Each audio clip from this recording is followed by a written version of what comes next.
이 거룩한 성도의 삶이라고 하는 이 주제 속에서 첫 번째를 공부하도록 하겠습니다. 2단계에 있어서는 우리의 기본적인 신앙의 삶에 대해서 우리가 하나하나 배워갑니다. 그래서 우리가 적어도 신앙에는 기본기라고 하는 것이 있기 때문에 우리가 기본적인 이 신앙의 삶을 바탕으로 해가지고 우리가 세상에서 살아가는 삶도 우리가 살아가는 이 믿음으로 사는 귀한 축복이 있게 될 줄로 믿습니다. 오늘은 그 첫 번째 나누던 유임을 보면 뒷장에는 2번이 기록되어 있죠. 그래서 앞에 펼치면은 교회를 소중히 여기라 라고 하는 것이 첫 번째입니다. 우리가 신앙생활을 하게 한다면 가장 먼저 교회를 중심으로 하는 신앙생활을 살아갈 때에 가능합니다. 그렇지 않으면 신앙생활이 잘 영위가 안 돼요. 그래서 주님께서 세상에 교회를 세우시고 교회를 중심으로 신앙의 삶이 사라지는 이러한 역사들을 가져올 수 있도록 하셨던 것을 볼 수가 있습니다. 그래서 교회를 우리가 소중히 여긴다라고 이렇게 했죠. 자, 우리가 한번 내용을 읽어보면 한 사람이 예수를 믿으면 그 시간부터 세상을 떠날 때까지 교회와 끊을 수 없는 관계를 맺게 됩니다. 어린아이가 엄마 품에 안겨 살아가듯 성도는 교회를 중심으로 살아가는 것입니다. 교회는 하나님의 가족들의 모임입니다. 당신은 하나님을 아버지로 모신 하나님의 가족입니다. 자, 우리가 예수 믿으면 하나님의 자녀가 됐다 이렇게 말하잖아요. 그러니까 하나님이 우리 아버지고 저와 여러분들은 하나님의 가족이라는 이야기죠. 그래서 우리가 교회라고 하는 것을 생각할 때에 우리가 이 건물 같은 경우도 왜 사람들이 저기 교회에 있다 이렇게 얘기하잖아요. 세상 사람들도 교회라고 이야기해요. 종종 앞에 전화하면 어디냐 하면은 여기 대전 우리 교회 앞에 이렇게 이야기합니다. 그러니까 사람들도 교회라고 그래. 왜냐하면 여기 교회가 있으니까 이 안에 교회가 있기 때문에 교회라고 하는 것이죠. 만약 우리가 이 집에서 안 살고 나가면 이 더 이상 교회가 아니죠.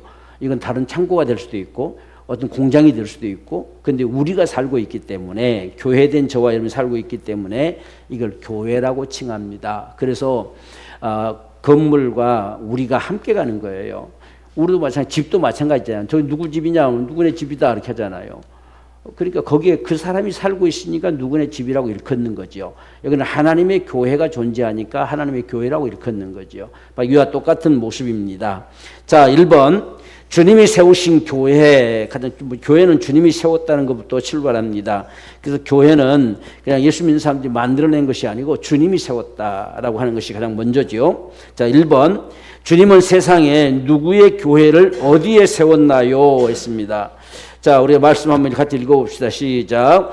또 내가 네게 이르노니 너는 베드로라. 내가 이 반석 위에 내 교회를 세우리니 음부의 권세가 이기지 못하리라. 아멘. 자, 세상에 누구의 교회를 세웠습니까? 내 교회, 주님의 교회. 주님이 내 교회를 세운다. 교회는 주님의 교회예요. 그러니까 세상의 모든 교회들은 다 주님의 교회지요. 그래서 주님이 내 교회를 세운다라고 했습니다. 어디에 세웠습니까? 이 반석 위에 했습니다.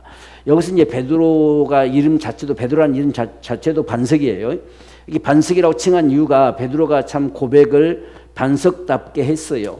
그래서 주는 그리스도시요 살아계신 하나님의 아들이시니다 이 고백을 했기 때문에 너는 반석이다 이렇게 칭합니다. 그러니까 교회를 이룰 수 있는 사람들은 저 다 이 고백이 있어야 돼요. 예수를 믿는 고백이 나와줘야 됩니다. 그래서 그 구원받은 자들의 이 모임이 결국은 교회다 이렇게 일컫습니다. 그래서 이 반석 위에 내 교회를 세운다라고 말합니다. 자, 두 번째, 주님은 어떻게 교회를 세우셨나요? 했습니다. 사도행전 20장 28절 시작. 너희는 자기를 위하여 또 온 양떼를 위하여 삼가라. 성령이 저들 가운데 너희로 감독자를 삼고 하나님이 자기 피로 사신 교회를 치게 하셨느니라. 아멘. 하나님이 자기 피로 사셨어요. 그러니까 피로, 예수의 피로 구원받은 자들이 교회를 이룬다. 자기 피로 다 사셨다. 저와 여러분들은 예수의 피로 값주고 다 사신 자들이에요. 그래서 그분이 다 이 피로 다 지불하셨죠. 지불하셔서 우리 한 사람 한 사람들을 다 사온 것과 같습니다. 그래서 자기 피로 사신 줄을 했습니다. 그러니까 우리가 구원받는 역사는 하나님의 피가 아니고서는 구원받을 수 없어요. 세상에 누구의 피가 감히 우리 죄를 대신할 수 있겠어요? 아무도 대신할 자가 없죠. 이건 오직 예수 그리스도의 피만이, 하나님의 피만이 가능한 거지요. 또 하나님의 피기 때문에, 영원히 죄가 없는 피기 때문에 시대가 아무리 흘러가도 오직 그의 피로만이 구원받는다. 그래서 하나님이 자기 피로 사신 교회 이렇게 칭했습니다. 그래서 구원받은 성도들의 무리들, 이것을 교회라고 칭함을 우리가 볼 수가 있습니다. 그러니까 저와 여러분들은 내가 바로 주님의 교회다, 내가 주님의 교회를 이룬 자들이다, 우리는 합쳐서 다 주님의 교회다, 이렇게 읽었지요. 그걸 또 다른 말로는 성전이다, 이렇게 읽기도 하지요. 우리가 주님이 우리 안에 계시니까 성전이다. 주님이 우리 안에만 계신 것이 아니고 우리 모임체 안에 나도 그들 가운데 있다 했었습니다. 그리고 우리 모임체가 성전이 되는 거예요. 그래서 우리가 그런 말노름에 자꾸 이리 휘둘릴 필요 없다 했잖아요. 우리가 이 예배당을 가리켜서 성전이다 이렇게 일컫는다 잘못된 게 없어요. 왜? 거기 성전된 자들이 거기 있잖아요. 교회라고 일컬으면 교회된 자들이 거기 있잖아요. 그러니까 교회라고 일컬고 성전이라고 일컫는 거예요. 이걸 자꾸만 좀 뭐 잘못됐니 어쩌니 막 이런 식의 말하는 사람도 있는데 그건 잘못된 말입니다. 그건 그냥 말장난에 불과한 것이죠. 우리는 그래서 이 같은 사실에 분명하게 확신하십시다. 그래서 하나님께서는 저와 여러분들을 성전하셨고, 우리가 고린도후서에도 보면은 이 성전이란 말이 이 3장에서는 성도들 전체 이 모임체 교회를 향해서 너희가 하나님의 성전이다 이렇게 읽었어요. 그러니까 우리가 성전된 자가 거하면 성전, 대통령이 거하면 대통령실, 그렇잖아요. 그러니까 이건 누가 그 안에 있느냐에 따라서 칭해지는 게 달라지는 거지요. 그래서 우리가 이 건물도 예배당, 성전, 우리 자신들이 성전, 우리 자신들이 교회. 그래서 교회가 나는 교회 그냥 간다 이런 차원이 아니고 내가 교회란 사실을 기억해야 돼요. 그래서 교회가 이제 하나로 모여지면 주님의 몸이 된다라고 말씀합니다. 3번 보면 그러므로 교회는 그리스도의 몸이요 우리 한 사람 한 사람은 그 몸에 무엇이라고 말씀하나요? 고린도서 12장 27절에 너희는 그리스도의 몸이요 지체의 각 부분이라. 그러니까 우리가 모여지면 몸이 되고요. 우리 한 사람 한 사람 그 몸의 지체들입니다. 지체들.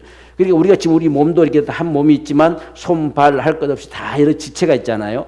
그러니까 우리는 이런 지체들이 돼가서 주님의 그리스도의 몸을 이루는 겁니다. 한 몸을 이루는 거예요. 이것이 함께 모여지는 역사지요. 그러니까 우리가 혼자서 따로 이렇게 있어서 내가 그리스도의 몸이다 할 수는 없잖아요. 몸이 아무 지체도 없으면 안 되잖아요. 그러니까 우리는 그리스도의 몸을 이룬다 했을 때는 너희는 지체다 그랬어요. 한 사람 다 우리는 몸의 지체들입니다. 그래서 이 몸이 온전한 몸이 이루어졌을 때 이 교회가 되는 것이죠. 이것을 주님이 세우신 교회의 모습이다라고 하는 것을 분명히 확신하기를 원합니다.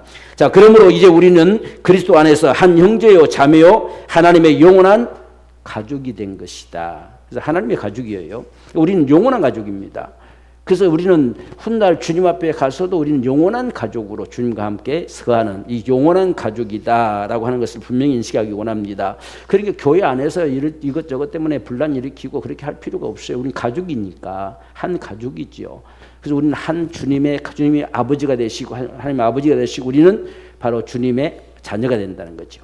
그래서 이런 가족이라고 하는 이런 개념이 우리 속에 분명하게 인식이 돼야 돼요. 그래서 서로가 정말 사랑하고 서로가 감싸주고 서로가 이해해주고 서로가 참 이끌어주고 권면하고 이런 모습들이 이루어지는 것이 바로 교회의 모습이다라고 하는 것을 기억합시다. 자, 교회를 세우신 주님의 심정이 어디가 있을까? 무엇 때문에 교회를 세웠을까라고 하는 것입니다. 첫째, 구원받은 우리를 하나님의 가족으로 살기를 원하셨습니다. 이게 하나님이 교회를 세우신 심정이에요.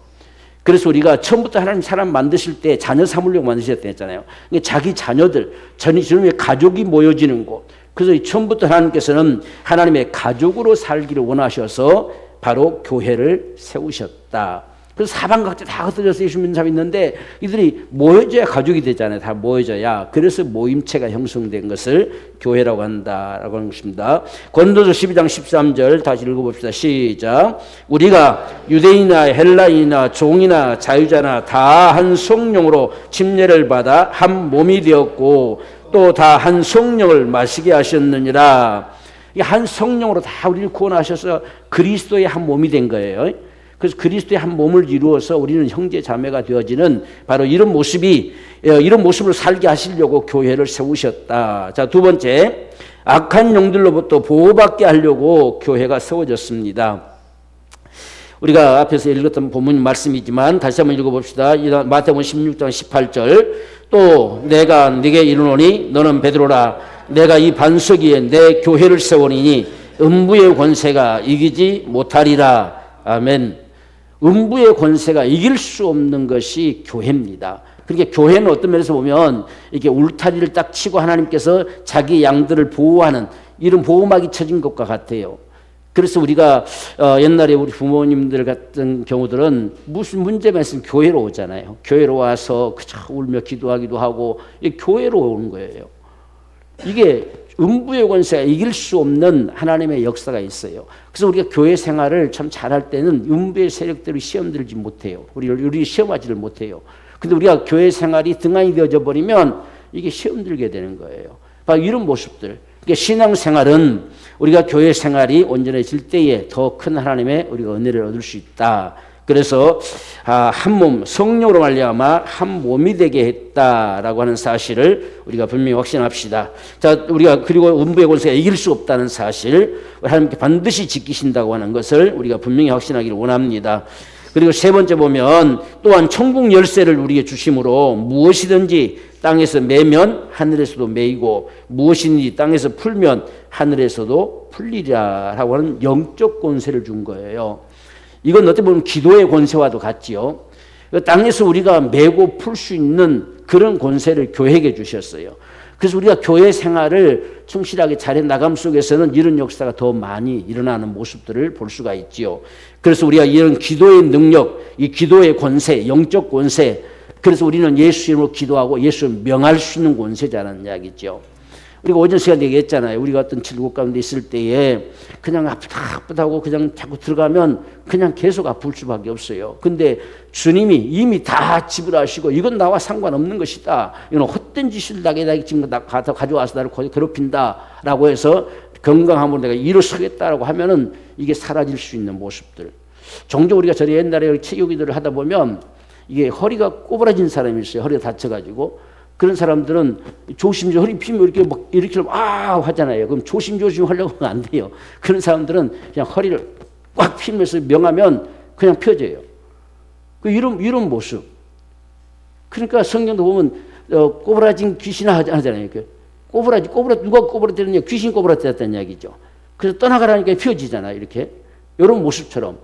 그러니까 이게 이런 모습이 실제 우리가 그렇게 일반적으로 세상에서는 아프면 조심조심 이렇게 하잖아요. 그죠? 이게 정상이 조심조심 이렇게 하는 것이. 그런데 그건 이게 거기에 매이지 않게 하기 위해서 잡아당겨서 밀면 그게 펴져 버리는 이런 역사들이 많이 일어났어요. 그러니까 우리가 지금 이 땅에서 무엇인지 매면 매이고 풀면 풀린다라고 하는 분명 우리 믿음의 확신을 가져야 돼요.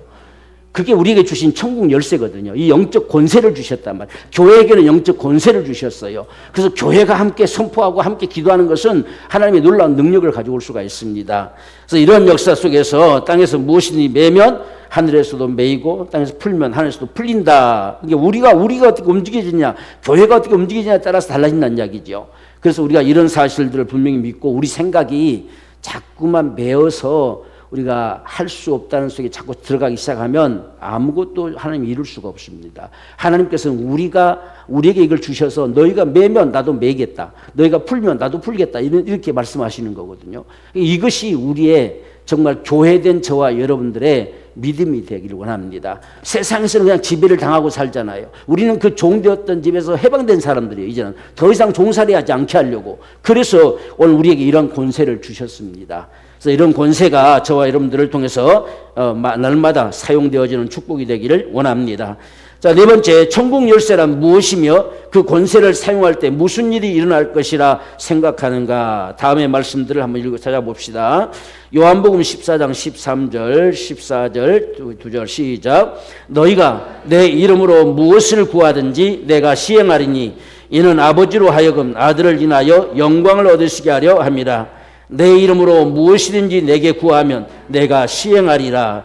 아멘. 자, 우리가 앞에 구절을 보면 지금 아들로 인해서 아버지가 아들로 인해서 영광 받으신다 했습니다. 그래서 어떤 사람들은 아버지께 구해야지 주님께 주여 주여 부르고 기도하면 잘못된다, 이상한 소리들 자꾸 합니다. 근데 오늘 우리가 17절 말씀, 14절 말씀 보세요. 내 이름으로 무엇이든지 누구께 구해요? 주님께. 내게 구하면 그랬잖아요. 이 성경이 있는데도 불구하고 또 성경은 아버지께, 내 이름으로 아버지께 구하면 또 이런 말씀 가지고 그거 하나만 알고 아버지 앞에 구하는 것이 주님께 구하는 게 아니다, 또 이런 사람들이 있어요. 참. 그러니까 아버지께도, 주 예수 이름으로 아버지께도 구하고 우리가 주님께 구해도 동일한 것이라는 이야기예요. 그래서 우리가 주여 부르고 기도하는 이 소리가 잘못된 소리가 아니에요. 그래서 그런 우리가 자꾸 가문 이설에 속을 필요가 없습니다. 성경은 분명히 우리에게 말씀하고 있기 때문에. 그래서 천국 열쇠가 뭐냐라고 하는 것은 예수 이름입니다. 예수 이름. 전부 주님께서 내 이름으로 하라 다 하시잖아요. 내 이름으로. 내 이름으로 지금 기도하는 것도 내 이름으로 구하면 시행한다라고 이렇게 말씀하죠. 그래서 우리가 기도하면 쉬면 시행한다. 그러니까 땅에서 매면 하늘에서 맨다. 땅에서 풀면 하늘에서 풀린다. 이렇게 지금 말씀하고 있잖아요. 그러니까 시행하시는 거예요. 우리가 예수 이름으로 기도하고 예수 이름으로 명하면 주님이 시행하신다는 겁니다. 이것이 저와 여러분들의 분명한 확신이고 교회된 저와 여러분의 축복임을 알기를 원합니다. 또 마태복음 16장 17절 18절 시작. 믿는 자들에게는 이런 표적이 따르니 곧 저희가 내 이름으로 귀신을 쫓아내며 새 방언을 말하며 뱀을 집으며 무슨 독을 마실지라도 해를 받지 아니하며 병든 사람에게 손을 얹은즉 나으리라 하시더라. 아멘. 그러니까 이건 예수 이름으로 우리가 선포하는 거죠. 예수를 명하는 것이죠. 더러운 귀신을 나가라고 명하는 것이죠. 전부 명하는 역사입니다. 명하고 선포하고 하는 이런 역사들, 그러니까 주로 이제 명한다라고 했을 때는 사라져라, 다 떠나가라 하는 이것이 명하는 거고, 우리가 선포한다는 사실은 그렇게 되라라고 선포하는 거예요. 주님이 이렇게 말씀하셨으니 그대로 될지어다, 이렇게 하는 게 선포고, 명령과 선포가 비슷한 것 같지만 긍정적인 차원에서 주로 말하는 부분들을 선포라고 생각하면 됩니다. 하나님이 말씀하셨던 거 그대로 될지어다 라고 하는 이런 부분들이 선포고, 우리가 이제 명령한다, 명하는 거다 하는 것은 다 사라지게 하고 도말시키고 잘라내고 하는 이런 모습들을 명한다고 하는 거예요. 그래서 우리가 예수 이름으로 이렇게 명하여 쫓아내고 이렇게 할 수 있는 이런 부분들, 모든 독소들을 다 제거시키고, 이게 예수 이름으로 되어진다는 거예요. 그래서 이런 모습이 바로 천국 열쇠를 우리에게 주신 영적 권세라는 이야기입니다. 그래서 이런 사실들이 특별한 사람에게만 적용되는 것이 아니라 교회에게, 오늘 믿는 자들에게 이렇게 하셨잖아요. 믿는 자들에게 이런 표적이 따른다라고 하셨기 때문에 우리는 이 사실을 그대로 믿고 오늘 저와 여러분들을 통해서 이런 모습으로 살게 하시려고, 이런 영적 권세자로 살게 하시려고 주님이 이 땅에 교회를 세우셨다라고 하는 것입니다. 자, 마지막 오늘 5번 보면 마침내 내 아버지 집에 주님과 함께 영원히 살게 하시려고, 아버지 집에 거하게 하시려고, 마지막 천국에 영원히 거하게 하시려고 이 땅에서 천국을 다 함께 모여 살 수 없기 때문에 교회를 세워서 바로 천국 갈 준비를 하는 모습과 같은 것이 오늘 우리 교회 생활이죠. 그래서 우리가 영원히 아버지 집에서 함께 살게 하기 위해서 이같이 교회를 세우셨다라고 하는 것을 우리가 기억하기 원합니다. 그래서 우리 한 사람 한 사람을 이래서 구원했다는 겁니다. 구원을 왜 구원하셨느냐? 이렇게 하려고 구원하셨다, 이 말과 같은 거예요. 그래서 우리를 예수의 피로 값주고 사셨다 하신 것처럼, 자, 그러면 교회 생활은 어떻게 되어져야 잘할 수 있나라고 하는 거죠. 첫 번째, 먼저 사도행전 2장 42절 47절 한번 같이 봅시다. 우리가 이 말씀 보면서 오늘 여기에 기록된 말씀 하나하나 우리 보면 됩니다. 42절부터 47절. 자, 한번 우리가 같이 읽어봅시다. 저희가 사도의 가르침을 받아 서로 교제하며 떡을 떼며 기도하기를 전혀 힘쓰니라.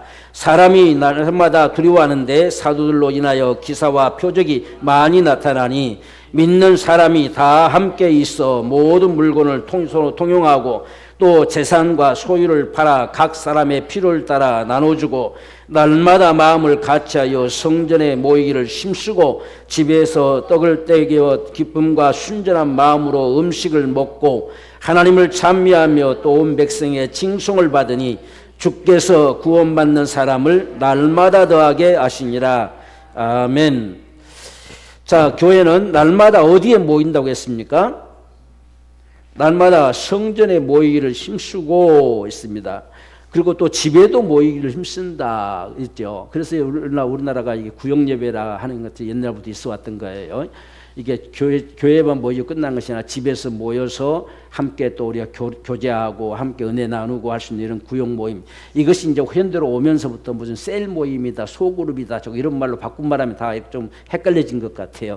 옛날에는 그냥 구역 모임. 이렇게 해서 당연히 금요일날 구역 모임 한다. 이게 의례적으로 됐었는데 이것이 이제 셀이라든지 이런 소그룹이라든지 이런 말로 하면서 아무 때나 자유롭게 모이다 보니까 그게 없어져 버렸어. 거의 없어지다시피 되어버린 이런 상황이 된 모습인데 바로 초대교회부터 그렇게 되어진 것을 우리가 볼 수가 있습니다. 그래서 우리가 46절도 보면 마음을 같이하여 성전에 모이기를 힘쓰고 집에서 떡을 떼며 기쁨과 순전한 마음으로 음식도 먹었다. 자, 그 다음 누구의 가르침을 받았나요? 사도들의 가르침을 받았다라고 말씀합니다. 자, 사도들의 가르침을 받아 무엇을 했습니까? 서로 교제하며 있습니다. 교제가 서로 서로 이제 은혜 나누며 이런 교제들이죠. 또 우리 삶에 또 혹시라도 어떤 어려움이 없나, 어떤 문제가 없나 이런 부분도 서로 알아보고 물어볼 수 있는 이런 모습들. 자, 그 다음에 떡을 떼며라고 했는데 이 떡을 떼며가 오늘날 우리 예배와 같은 거예요. 이들은 이제 모일 때마다 이렇게 우리가 성찬은 이렇게 조그맣게 해가지고 그냥 입에다 물 녹다시피 이렇게 되지만 그들은 아예 우리가 점심 먹는 것처럼요 큰 빵을 이렇게 굽는답니다. 그래서 이게 말씀 들을 때도 좀 편안하게 그걸 이렇게 먹으면서 서로 은혜 나누고 또 말씀 듣기도 하고 그래서 또 하나님 정말 이루신 일들이 드러나면 다 같이 또 다 중단하고 하나님 앞에 찬송하고 예배하고 이런 모습들이 초대교회 모습이었어요. 그래서 모이면 떡을 뗀다 이런 말을 했던 거거든요.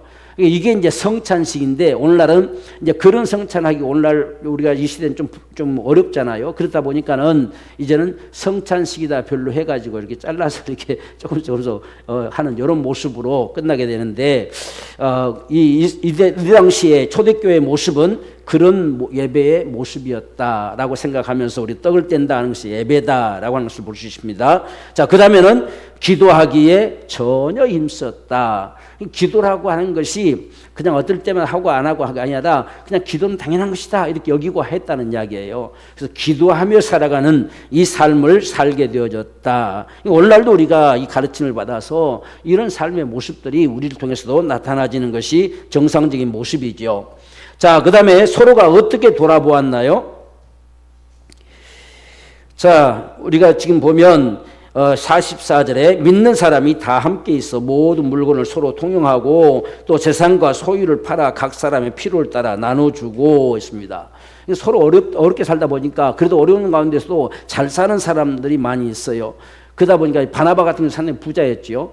그러니까 이런 사람들이 자기 가진 재산들을 팔아가지고 자꾸 나눠줍니다. 없는 사람들. 그러니까 나중에 우리 5장에 보면은 핍절한 자가 없었더라 이렇게 칭하는 모습도 볼 수가 있죠. 그러니까 다 그냥 같이 먹고 살자 우리 다 이게 한 형제 자매 아니냐라고 해서 이런 모습들이 나타났다. 오늘날 우리가 가진 어떤 것들을 소유물을 가지고는 굳이 뭐 할 수가 없을지라도 서로 우리가 마음으로 그렇게 서로 돌아보고 서로 함께하고 하는 이런 모습들이 필요하지요. 그래서 교회라고 하는 것은 이 서로 돌봄의 역사예요. 서로 권면하고 서로 돌아보고 또 수고하고 봉사를 알아주고 자 이런 모습들 속에서 교회가 온전히 세워지는 역사를 볼 수가 있습니다. 흔히들 우리가 좀 이제 믿음이 약한 사람들은 교회가 사랑이 있니 없니 뭐 이런 걸 잘 따지잖아요. 교회가 갔는데 뭐 썰렁해서 사랑도 없고 뭐 이렇게 하는 사람들도 많이 있는데 우리가 정말 몇 사람 안 될지라도 오는 사람들을 따뜻하게 맞아주고 정말 감사하게 맞아주고 이렇게 할 수 있는 이런 모습이 참 필요하지요. 그래서 이런 돌봄의 역사들, 이때 당시는 너무 어렵게 살다 보니까 가진 사람들이 은혜를 받아서 다 나눠주면서 하다 보니까 얼마나 감사했겠어요. 그래서 신앙의 모습들이 온전하게 세워질 수 있는 그런 기회가 되어졌었다라고 하는 것입니다. 자, 이렇게 하나님의 교회가 이런 모습으로 살아가니까 어떤 축복이 임했습니까? 자, 마지막 절에 보면 날마다 주께서 구원받는 사람을 더해 주셨어요. 그러니까 이런 소문이 자꾸 나가다 보니까 뭐 교회로 다가올 수밖에 없겠지요. 그러니까 이때 당시는 어렵고 힘든 상황이다 보니까는 이렇게 서로 정말 베풀고 나눠주고 하니까 이런 소문이 밖에 나가겠잖아요. 그러니까 밖에 있던 사람들이 점점 더 다가올 수 있는 좋은 문이 열려진 것과 같은 것이죠. 그러니까 주님께서 더하게 하시는 역사를 가져다 주셨죠. 그래서 우리의 삶이라는 게 중요하다는 사실이죠. 우리가 어떻게 하느냐, 이 우리의 모습들이 과연 하나님 주님께서 몰아줄 수 있는 그런 모습들이 있느냐라고 하는 부분들도 우리가 생각해 봐야 될 중요한 모습들이다. 그래서 오늘 지금 이렇게 이런 교회의 모습이 세워지니까 지금 보세요. 하나님을 찬미하며 온 백성에게 칭송을 받으니 했죠. 그러니까 그 교회로 몰아줄 수 있는 이런 역사가 열리는 것이죠. 그래서 우리 교회도 점점 이런 소문들이 밖으로 좀 나갔으면 좋겠습니다. 우리가 참 베풀고 좀 서로 돌아봐주고 하는 이런 모습이 소문 밖으로 나가서 주님이 붙여줄 수 있는, 주님이 보내줄 수 있는 구원받는 수를 더하게 하시는 이런 역사들이 날마다 더해졌으면 좋겠습니다. 자, 마지막으로 우리 보면 마태복음 28장 18절에서 24절 말씀, 20절 말씀 보면 주님께서 교회에 맡기신 사명이 무엇이며 주님은 어떤 권세를 가지신 분이십니까? 했습니다. 우리가 잘 아는 말씀이죠. 우리가 마태복음 28장에 보면 하늘과 땅의 모든 권세를 내게 주셨으니 그러므로 너희는 가서 모든 족속으로 제자를 삼아 이렇게 말씀하지요. 자, 그래서 우리가 지금 여기에서 우리 주신 사명은 제자 삼는 거예요. 모든 족속으로 가서 제자 삼으라. 가서 제자 삼으라는 거죠. 가서 정말 너 같은 자 만들라. 그래서 이것은 어떤 면에서 보면 계속 사귐이라고 하는 것이 없어지면 제자가 되지 않습니다. 늘 만나주고 늘 이야기해주고 우리 사람들이 어떤 사상을 자꾸 심어가느냐에 따라서 그 사람이 되어져 버린 모습 있잖아요. 우리가 복음에 대한 이야기, 예수에 대한 이야기, 이 말씀들을 자꾸 전달해주면 그 사람이 그 제자가 되어지는 것이죠. 그리고 우리가 또 만나서도 우리가 기도함으로 말미암아 살아가는 이 삶의 모습들을 또 증거해주고 알려주고 이런 모습이 했을 때에 제자가 되어진 역사처럼 바로 가서 제자를 삼으라라고 말씀하셨습니다. 또 주님께서는 어떤 권세를 가지셨습니까? 하늘과 땅의 모든 권세를 가졌어요. 그러니까 하늘과 땅에 주님을 당할 자가 없어요. 하늘과 땅의 모든 권세가 주님께 있기 때문에 그래서 오늘 지금 사도행전에서도 우리가 하나님 앞에서 너희 말 듣는 것이 하나님 말씀 듣는 것도 옳은가 판단해봐라 이렇게 말할 수 있는 건 모든 권세가 그분에게 있다는 이야기예요. 또 주님께서 우리에게 기도를 가르쳐 주심 속에도 마찬가지잖아요.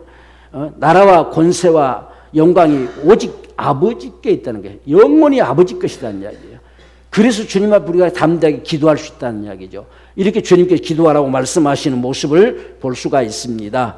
자, 이 같은 사명을 위해서 주님 명하신 것이 세 가지인데 첫 번째는 가라라고 하는 거예요. 가서 가야지, 찾아가야지. 안 찾아가지 아니하면 영혼을 살릴 수 있는 방법이 없지요. 그래서 우리가 자꾸만 영혼을 향해서 찾아갈 때에 이 사명은 이루어질 수가 있다. 그래서 가라, 가서 우리가 주로 이 말씀들이 어떤 멀리 떠나는 선교사, 선교한다 이런 차원에서만 생각하다 보니까 이 말이 우리에게 정말 가까이 와닿지 않는 그런 이야기처럼 들려지기가 쉬워집니다. 주님은 우리에게 멀리 가라가 아니라 그냥 찾아가라, 모든 족속에게로 찾아가라 하기 때문에 우리는 멀리까지 가지 못해도 믿지 않는 그 사람에게 찾아가는 것이 가는 거예요.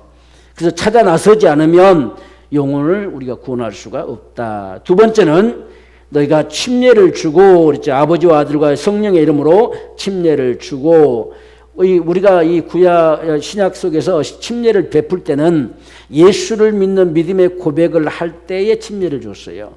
침례를 준다는 것은 복음을 전해서 그로 하여금 구원받게 하는 이 역사를 이루라는 것이에요. 구원을 이루는 거지요. 그들의 구원받게 하는 거지요. 자, 그리고 난 다음에 분부한 모든 것을 가르쳐 지키게 하라 그랬습니다. 주님이 분부하신 것 하나하나 주님 말씀하신 것들을 가르쳐 지키게 해라. 가르치기만 하고 끝나면 안 되고 그대로 살아가도록 그대로 지켜갈 수 있도록 이게 필요하지요. 그러니까 우리가 지금 오늘도 교회에 대해서 우리가 배운다면 우리가 그냥 교회나 이렇구나 라고 끝나는 것이 아니라 우리 안에 교회를 이제 소중히 여기고 좀 귀하게 여길 수 있는 마음들이 주어져서 그렇게 살아가는 삶이 오늘 우리에게 필요하다는 사실입니다. 자, 마지막으로 이 사명을 부둥켜 안고 나아가는 자에게 무엇을 약속했습니까? 세상 끝날까지 너희와 항상 함께 있으리라. 참 얼마나 귀한 축복입니까? 그지요? 우리가 정말 복음을 위해서 움직였지면 그분이 항상 함께 하신다는 이야기예요. 이렇기 때문에 제자들이 목숨 걸고 복음을 전할 수 있는 그런 일들을 감당하는 것 같아요. 그래서 오늘 저와 여러분들도 정말 우리가 교회이기 때문에 이 교회에게 주어진 사명은 영혼 구원입니다.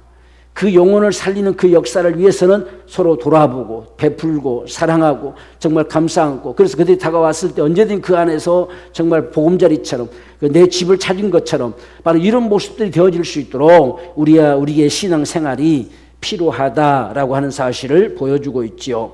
그래서 우리가 이 일을 위해서는 반드시 영혼에게로 찾아가야 된다. 그래서 하나님의 가족이 점점 더해지는 이 모습들, 이것을 다른 말로는 하나님의 나라가 점점 확장돼 간다 이렇게 표현을 해요. 신학적으로서는. 그러니까 우리가 이게 하나님 통치하시는 하나님의 가정, 하나님 나라인데 이 나라가 점점 펼쳐져 간다, 점점 넓어져 간다는 것은 한 사람 한 사람이 점점 더해져 간다 이런 말과 같습니다. 그래서 흔히 하나님 나라 확장을 위해서 합시다 뭐 이런 말도 하는 분들 있죠. 이게 확장 사업이다. 이게 영혼 구원이라는 거예요. 이게 어렵게 말할 필요가 없고 우리가 영혼을 살리는 그냥 가서 그 영혼을 살리는 이것이 교회된 저와 여러분이 주어진 사명이다. 그래서 오늘 우리는 주님의 교회임을 기억하고 우린 주님의 교회입니다. 이게 교회란 말이 에클레시아 하는데 모임체를 얘기해요. 어떤 모임을 위해서 불러 모은 이 모임체 에크라고 해서는 탈출시켰다는 거죠. 빼냈다는 이야기죠. 그래서 클레오는 불렀다는 소리고 불러서 빼낸 거예요. 예를 들면 우리 남존도에만 여기 모이십시오 하면 여기 남존도 이게 에클레시아예요. 우리는 주님이 우리 한 사람 한 사람들을 다 피로 값주고 사시고 불렀어요. 그래서 주님의 에클레시아가 된 거예요. 우리는 주님의 교회입니다. 그래서 이것을 분명하게 우리 확신하고 이같이 주님이 교회를 세우신 것은 하나님의 가족으로 살게 합니다. 그래서 하나님의 가족으로 살면서 이런 영적 권세와 능력이 이 세상 살 동안 주어져서 능히 승리하고 더 많은 영혼들을 살게 하고자 하신 것이 하나님의 간절한 심정이고 마침내 천국에서 영원히 살게 하고자 한 것이 그분이 교회를 세우신 하나님의 심정이다. 이 같은 사실을 꼭 기억하면서 우리가 교회 생활을 정말 잘함으로 말미암아서 음부의 권세가 이길 수 없는 하나님의 거룩한 축복이 우리 모두의 축복이 되어지기를 주의 이름으로 축원합니다.